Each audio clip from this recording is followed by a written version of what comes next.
Number 45 Powers of National Government Dangerous to State Governments.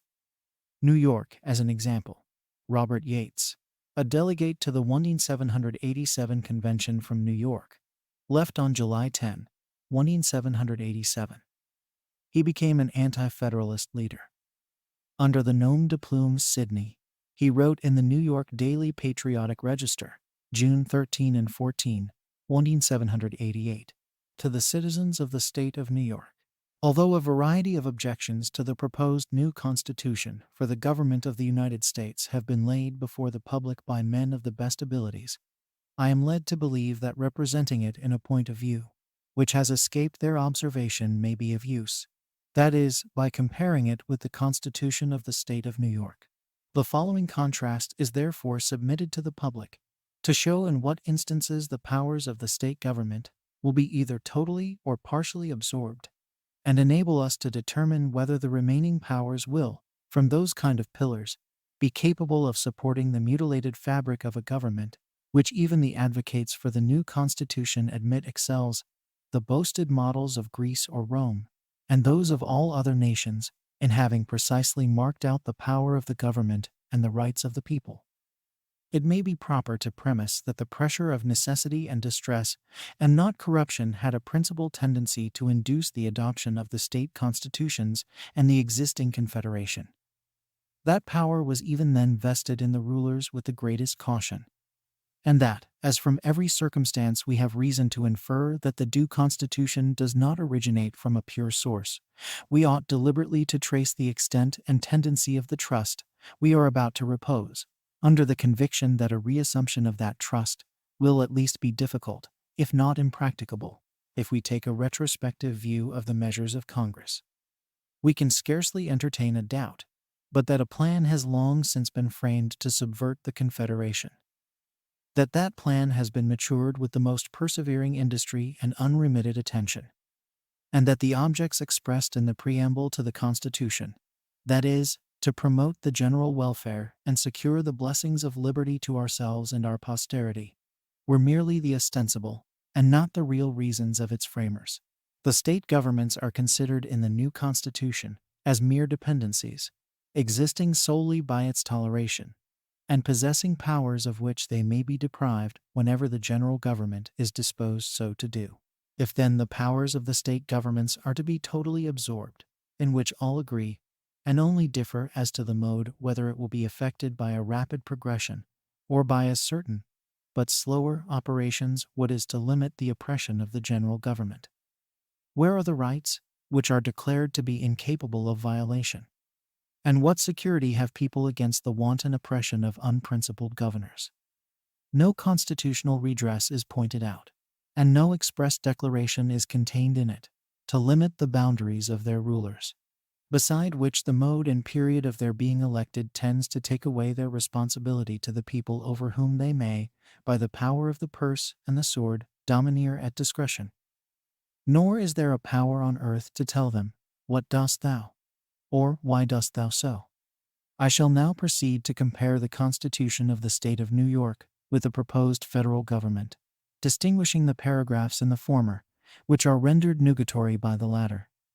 those which are in a great measure enervated, and such as are in the discretion of the general government to permit or not. The first ordains, determines, and declares that no authority shall on any pretense whatever be exercised over the people or the members of this state, but such as shall be derived from and granted by them. The 37th, that no purchases or contracts for the sale of lands with or of the Indians within the limits of this state shall be binding on the Indians or deemed valid, unless made under the authority and with the consent of the legislature of this state. What have we reasonably to expect will be their conduct, i.e., the new national government, when possessed of the powers to regulate commerce with foreign nations, and among the several states, and with the Indian tribes, when they are armed with legislative, executive, and judicial powers, and their laws the supreme laws of the land, and when the states are prohibited, without the consent of Congress, to lay any imposts or duties on imports, and if they do they shall be for the use of the Treasury of the United States, and all such laws subject to the revision and control of Congress. It is evident that this state, by adopting the new government, will enervate their legislative rights and totally surrender into the hands of Congress the management and regulation of the Indian trade to an improper government, and the traders to be fleeced by iniquitous impositions, operating at one and the same time as a monopoly and a poll tax. The second provides that the supreme legislative power within this state shall be vested in two separate and distinct bodies of men, the one to be called the Assembly, and the other to be called the Senate of the State of New York, who together shall form the legislature. The third provides against laws that may be hastily and inadvertently passed, inconsistent with the spirit of the Constitution and the public good, and that the governor, the chancellor, and judges of the Supreme Court shall revise all bills about to be passed into laws by the legislature. The ninth provides that the Assembly shall be the judge of their own members, and enjoy the same privileges, and proceed in doing business in like manner as the Assembly of the Colony of New York of right formerly did. The 12th provides that the Senate shall in like manner be judges of their own members, etc. The 31st describes even the style of laws, that the style of all laws shall be as follows. Be it enacted by the people of the State of New York represented in Senate and Assembly, and that all writs and proceedings shall run in the name of the people of the State of New York, and tested in the name of the Chancellor or the Chief Judge from whence they shall issue. The powers vested in the legislature of this state by these paragraphs will be weakened, for the proposed new government declares that all legislative powers therein granted shall be vested in a Congress of the United States, which shall consist of a Senate and a House of Representatives. And it further prescribes that this Constitution and the laws of the United States, which shall be made in pursuance thereof, and all treaties made, or which shall be made under the authority of the United States, shall be the supreme law of the land, and the judges in every state shall be bound thereby, anything in the Constitution or laws of any state to the contrary notwithstanding. And the members of the several state legislatures, and all executive and judicial officers, both of the United States and of the several states, shall be bound by oath or affirmation to support this Constitution. Those who are full of faith suppose that the words, in pursuance thereof, are restrictive. But if they reflect a moment and take into consideration the comprehensive expressions of the instrument, they will find that their restrictive construction is unavailing. And this is evidenced by First Art, 8th Sect, where this government has a power to lay and collect all taxes, duties, imposts, and excises, to pay the debts, and provide for the common defense and general welfare of the United States, and also to make all laws which shall be necessary and proper for carrying into execution the foregoing powers vested by this Constitution in the government of the United States, or in any department or office thereof. To conclude my observation on this head, it appears to me as impossible that these powers in the state constitution and those in the general government can exist and operate together, as it would be for a man to serve two masters whose interests clash, and secure the approbation of both. Can there at the same time and place be and operate two supreme legislatures, executives, and judicials? Will a guarantee of a republican form of government to every state in the Union be of any avail, or secure the establishment and retention of state rights, if this guarantee had remained, as it was first reported by the Committee of the whole House, to wit, that a republican constitution and its existing laws ought to be guaranteed to each state by the United States? It would have been substantial. But the changing the word constitution into the word form bears no favorable appearance. By the 13th paragraph, no member of this state shall be disfranchised or deprived of any of the rights or privileges secured to the subjects of the state by the Constitution, unless by the law of the land or judgment of its peers. The 35th adopts, under certain exceptions and modifications, the common law of England, the statute law of England and Great Britain, and the acts of the legislature of the colony, which together formed the law on the 19th of April, 1775. The 41st provides that the trial by jury remain inviolate forever. That no acts of attainder shall be passed by the legislature of this state for crimes other than those committed before the termination of the present war. And that the legislature shall at no time hereafter institute any new courts, but such as shall proceed according to the course of the common law. There can be no doubt that if the new government be adopted in all its latitude, every one of these paragraphs will become a dead letter. Nor will it solve any difficulties if the United States guarantee to every state in the Union a republican form of government. We may be allowed the form and not the substance, and that it was so intended will appear from the changing the word Constitution to the word form, and the omission of the words, and its existing laws.